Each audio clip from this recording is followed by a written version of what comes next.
अभी सावन का महीना चल रहा है। अभी बिहार से जब आ रहे थे तो रास्ते में पता चला कि एक दिन पहले इतना सड़क जाम था कांवरियों से, कांवर की यात्रा। तो देखिए कांवर की यात्रा क्या है ये। हमारे लिए तो हर मौसम सावन ही है, हर मौसम बसंत ही है। शिव के शिष्यों के लिए क्या दिन, क्या रात, क्या मौसम, क्या नक्षत्र, क्या राशि। लेकिन फिर भी लौकिक जगत जुड़ा है इन बातों से। तो देखिए उसमें एक सीखने की बात है, बहुत ज्यादा, बहुत ही अच्छी बात है सीखने की। सीखना चाहिए तो हर चीज में हम सीख सकते हैं, और नहीं सीखना चाहिएगा तो कितनी भी अच्छी चीज हो रही हो, नहीं चाह रहे हैं आप, ज्ञान आपको जबरदस्ती नहीं दी जा सकती, आपका मन जब तक उन्मुख नहीं होगा। कांवर की यात्रा यानी किसी ने जल का संकल्प लिया है, जल लिया है हाथ में, संकल्प लिया है, महादेव पे चढ़ाना है, शिवलिंग पे चढ़ाना है। कोई देवघर की यात्रा कर रहा है, मुजफ्फरपुर से आने के क्रम में पता चला कि कल रात में जो लोग गुजरे हैं सब जा रहे हैं गरीब स्थान, यानी महादेव का वो बहुत प्राचीन मंदिर है, वहां चढ़ाना, शिव पे चढ़ाना है। क्या है हाथ में? सबके हाथ में क्या है? जल है, जल ही तो है, नदी का जल था, आपने हाथ में ले लिया। तो क्या दूसरे का संकल्प आपका संकल्प है? नहीं, आपका अपना संकल्प है। ये जो आपके हाथ में है आपका संकल्प है। सब साथ में चल रहे हैं, मीलों का रास्ता पैदल तय कर रहे हैं। बारिश हो रही है, धूप है, कभी हवा बह रही है, कभी पसीना बह रहा है, नहीं, लेकिन कोई असर पड़ रहा है इस संकल्प पे? इस संकल्प पे किसी चीज का असर नहीं है। सब एक ही बोली बोलते हैं। क्या बोलते हैं? बोल बम। बोल बम। देखिए सब क्या बोल रहे हैं? बोल बम। हालांकि ये जल का मंत्र है, बीज मंत्र, वंग, जिसको अपभ्रंश होकर बम हो गया, लेकिन भाव तो आपके हैं जल के लिए, तो उससे भी वो चार्ज होता जा रहा है। रास्ते भर आपकी सोच, आपके विचार, आपके भाव उस जल पे प्रभाव डालते हैं। आपके मन में एक ही संकल्प है और चल रहे हैं भीड़ में। मंजिल भी एक ही न है सबकी, कि मंजिल अलग अलग है, अलग अलग जाके जल चढ़ा रहे हैं लोग, नहीं, मंजिल भी एक ही है, सब जा रहे हैं वही। किसी को किसी से कोई ईर्ष्या हो रही है, किसी को किसी से कोई नफरत हो रही है, किसी को शिकवा शिकायत हो रही है, क्योंकि सब अपनी धुन में है, सबको उस मंजिल तक जाना है। और मंजिल पे पहुंचने के बाद जब जल चढ़ाते हैं, संकल्प पूरा हुआ, आपने जो संकल्प लिया था यात्रा से पहले, संकल्प को पूरा किया, जल चढ़ाया, आपके भाव चढ़े उस जल में। जल तो उस नदी में और भी थे, लेकिन आपने रास्ते भर उसको अपने भाव से चार्ज किया है, आपने उसको चढ़ाया है। तो मनोकामनाएं पूरी होती हैं लोगों की, मनोकामनाएं पूरी होती हैं। पूरे संकल्प, पूरी यात्रा में कहीं आप कभी नहीं देखिएगा कि कोई कांवरिया दूसरे से लड़ रहा है। उतनी देर की यात्रा में फिर जल चढ़ाया और बाहर निकला, संकल्प पूरा हो गया और फिर जगत का मामला शुरू हो गया। अब सारी चीज फिर से है, अब सारी चीजें फिर से मन में प्रवेश कर रही हैं। तुरंत ध्यान आ जाता है कि घर में क्या हुआ होगा, धान रोपाया कि नहीं रोपाया, पड़ोसी का जो झगड़ा चल रहा था क्या हुआ, केस में क्या हुआ, हाँ बेटी के यहाँ क्या हुआ, बेटा के यहाँ क्या हुआ, पिताजी का क्या, सब याद आने लगा। जैसे ही उस दायरे से बाहर निकले सब याद आया, सारी भावनाएं फिर से, लेकिन अब उतनी तेज नहीं हो रही है। उतनी देर तो आपने महादेव का सानिध्य लिया है। शिव की शिष्यता में साहब ने क्या संकल्प दिया है? सबका संकल्प क्या है? मेरे गुरु शिव मेरे हो जाए और दूसरों को भी हो जाए।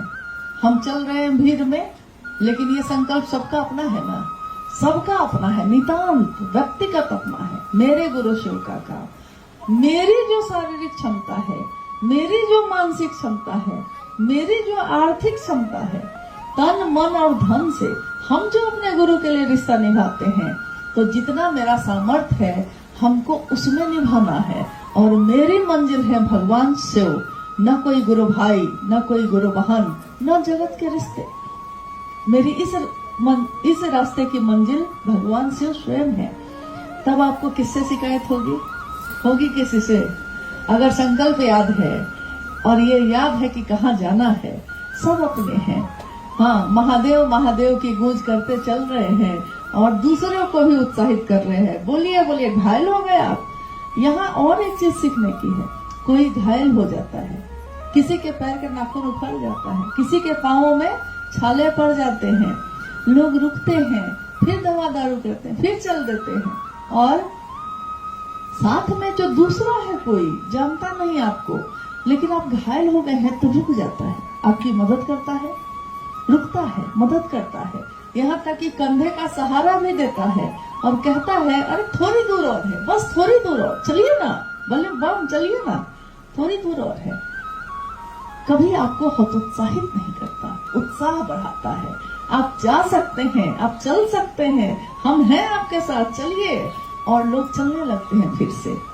ये सिखाता है कि अगर रास्ता एक ही हो सबका, शिव की शिष्यता का राजमार्ग है और सारी दुनिया के लोग इस पे चल रहे हैं, तो अगर हम घायल होंगे, अगर हम टूटेंगे बिखरेंगे, तो साथ चलने वाला कोई भी गुरु भाई गुरु बहन आपके लिए रुकेगा, आपकी मदद करेगा, आपका उत्साह बढ़ाएगा।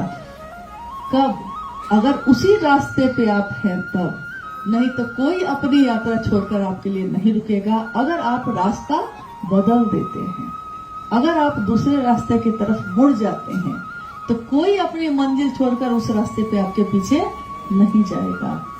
शिव की शिष्यता का राजमार्ग है ये, मंजिल है भगवान शिव स्वयं। चलना है हमको, आपको, सबको। हम सबके अपने गुरु हैं। मेरा गुरु कर हो रहा है कि नहीं? हम अगर अपनी यात्रा पे ध्यान देंगे तो दूसरों को देखना भूल जाएंगे। देखना ही है तो दूसरों के दुख को देखिए थोड़ा, तो अपना दुख भूल जाइएगा। औरों का गम देखा तो मैं अपना गम भूल गया। दुनिया में इतना गम है, मेरा गम कितना कम है। जब हम सोचने लगते हैं तो हमारे मन से ये सारे भाव भी बदल जाते हैं। तो इतना ही अनुरोध है कि इस कालखंड के शिव के शिष्य साहब भाईनानंद जी ने, ममतामयी माँ नीलमानंद जी ने जो संकल्प लिया, इतना पावन है ये संकल्प। कितनी सुंदर है ये दुनिया, कितना सुंदर है ये रास्ता, जहाँ सब शिवमय है, सब साथ चल रहे हैं।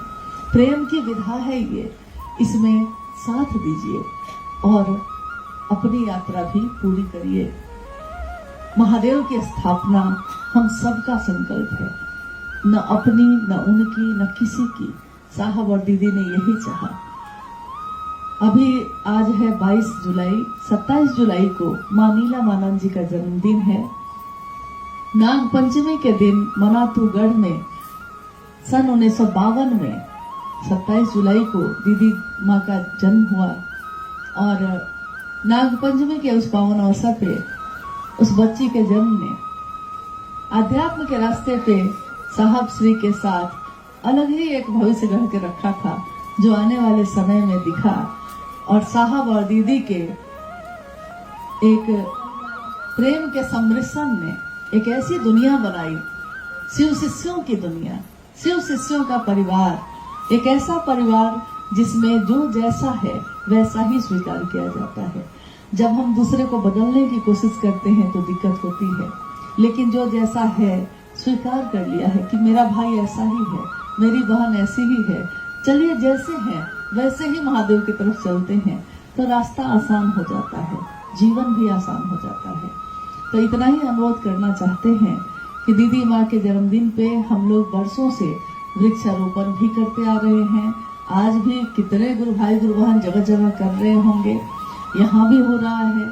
और शिव के शिष्यों की घोषणा करते हैं हम लोग, जितना ज्यादा कर सके। हम अपने गुरु को गुरु दक्षिणा के रूप में शिव का शिष्य देते हैं। शिव के शिष्यों की ये दुनिया, शिव के शिष्यों को गुणात्मक वृद्धि करती जा रही है। हर क्षण हर पल लोग शिव की तरफ बढ़ते जा रहे हैं, और हम सभी की यही कामना भी है। कामना अगर बड़ी हो, कामना अगर ईश्वर की प्राप्ति की हो, तो पूरी कायनात, पूरी दुनिया आपका साथ देती है और सब एक दूसरे का सहयोग करते हैं। आप सब पहली बार, आप में से बहुत सारे लोग पहली बार उपवन के इस स्थल पे आए हैं। ये उपवन, ये स्थल, स्थान का क्या महत्व होता है। यह स्थल एक केंद्र है शिव शिष्यों के दिल का। मकान केंद्र नहीं होता, दिल कहाँ लगा है केंद्र वो होता है। तो उपवन में जब साहब श्री आए और रहे, शरीर का वो अंतिम समय जो गुजरा है, आओ चले शिव की और रचना जिस स्थल पे हुई है उस स्थल पे हम और आप बैठे हैं। और साहब ने बार बार ये कहा, हम सभी को ये तो जरूर विश्वास है कि जो उन्होंने कहा है हमेशा घटित हुआ है। उन्होंने हमेशा कहा, मैंने अपने गुरु शिव से कहा है कि इसकी गूंज उठे, आपके नाम की गूंज उठे। ये हरा भोला हर शिव जो गूंज उठ रही है शिवरात्रि में, मैं चाहता हूँ कि ये गूंज पूरी दुनिया में उठे और मैं इसका साक्षी बनूं। साक्षी कौन बनता है? जो रहता है। जो रहता ही नहीं वो साक्षी कैसे बनेगा? शरीर मिट सकता है किसी का, साधु की मौत नहीं होती, कभी भी नहीं होती।